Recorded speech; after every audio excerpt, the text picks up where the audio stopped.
ഈ വാഷിംഗ് മെഷീനിൽ വെള്ളമില്ലല്ലോ. അതില് വെള്ളം ഉണ്ടാവില്ല. എന്താണ്? അതില് വെള്ളമാണെങ്കിൽ ടാങ്കില് വെള്ളം വേണം. ടാങ്കില് വെള്ളം വേണമെങ്കിൽ മോട്ടർ അടിക്കണം. എന്താണ് മോട്ടർ അടി?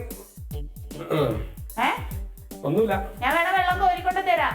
വേണ്ട വേണ്ട. ഇപ്പൊ വിശന്നിട്ട് വയ്യൊക്കെ ചോറെടുക്ക്. കറി ആയിട്ടില്ല. കറി ആയിട്ടില്ല. എന്താ പറഞ്ഞേ? ഉച്ചക്ക് ചോറ് ഞാൻ പറയുമ്പോ കറി ആയിട്ടില്ലാന്ന് പറഞ്ഞേ. ഞാൻ ഇപ്പൊ തേങ്ങ അരച്ചു കൊണ്ടുവന്ന് വെച്ചിട്ടേ ഉള്ളൂ.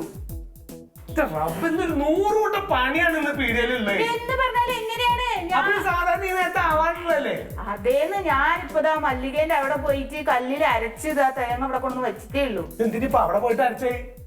ഇവിടെ എന്താ മിക്സി ഇല്ലേ? ചെലവ് ചുരുക്കലല്ലേ, മിക്സി ആയിട്ടില്ലല്ലോ. എന്താ ഉള്ളത് കഴിക്കാൻ? ഇപ്പൊ ചോറായിട്ടുണ്ട്. കുറച്ച് മോരും തരാം, ഉപ്പും തരാം, വേണമെങ്കിൽ ഒരു പച്ചമുളകും തരാം. വേണോ? വേണോ? മതി. കറി ആവണ്ടേ? ഇപ്പ നേരല്ലേ എനിക്ക് പോണം. ഉള്ളത് എന്താണെന്ന് ചെടുക്ക്. നമുക്കിനോടൊക്കെ ഒരു കാര്യം പറഞ്ഞിട്ടില്ല. അതിന്റെ കൊണ്ട് തന്നെ കയറി പോയി. ഇപ്പൊ ഇവിടെ ഇടാൻ പറ്റാണ്ടല്ലോ ആൾക്ക്. വാശിയൊക്കെ ഇത് തരാൻ വേണ്ടി കീറി മുറിച്ച് വെച്ചിട്ടുണ്ട് ഇവിടെ അല്ലേ? കീറി എടുത്തതാണ്. അല്ല ഇജ്ജ് കണക്കാക്കിയൊക്കെ തന്നെയാണിത്. ഇന്നോട് വാശി കാട്ടേണ്ട കാര്യമൊന്നുമില്ല. ഞാൻ പോയിട്ട് വെള്ളം കോരട്ടെ, അല്ലെങ്കിൽ ഇനി എന്റെ ബാക്കി പണിയൊന്നും നടക്കൂല. ഒരു പപ്പടം എന്തെങ്കിലും പൊരിച്ചേ? നിങ്ങൾക്ക് വേണ്ടിട്ട് 2 പപ്പടം കാച്ചാൻ വേണ്ടിട്ട് ഒന്നാമത് വെളിച്ചെണ്ണക്കൊക്കെ നല്ല വിലയാണ്. അത് മാത്രല്ല ഈ 2 പപ്പടത്തിന് വേണ്ടി ഗ്യാസ് ഓണാക്കാന്ന് പറഞ്ഞാൽ നഷ്ടാണ്. നമ്മൾ ചെലവ് ചുരുക്കണ്ടേ?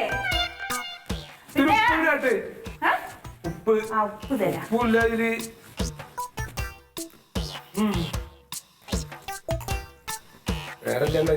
ഇതത്ര മതിട്ടോ. ഇനി ഉപ്പൊക്കെ നമ്മള് സൂക്ഷിച്ച് വേണം കൈകാര്യം ചെയ്യാൻ. ഉപ്പിനുണ്ട് നല്ല വില. ആവശ്യമില്ലാതെ ഇങ്ങനെ വെതറാൻ പറ്റില്ല. ചെലവ് ചുരുക്കണോ? ഇനി ഞാൻ വെള്ളം കോരാൻ പോവാണ്. പാത്രം ഒന്നില്ലെങ്കിൽ ഇവിടെ വെച്ചോ, അല്ലെങ്കിൽ കിണറ്റിക്കരയിലേക്ക് കൊണ്ടുവരിട്ടോ.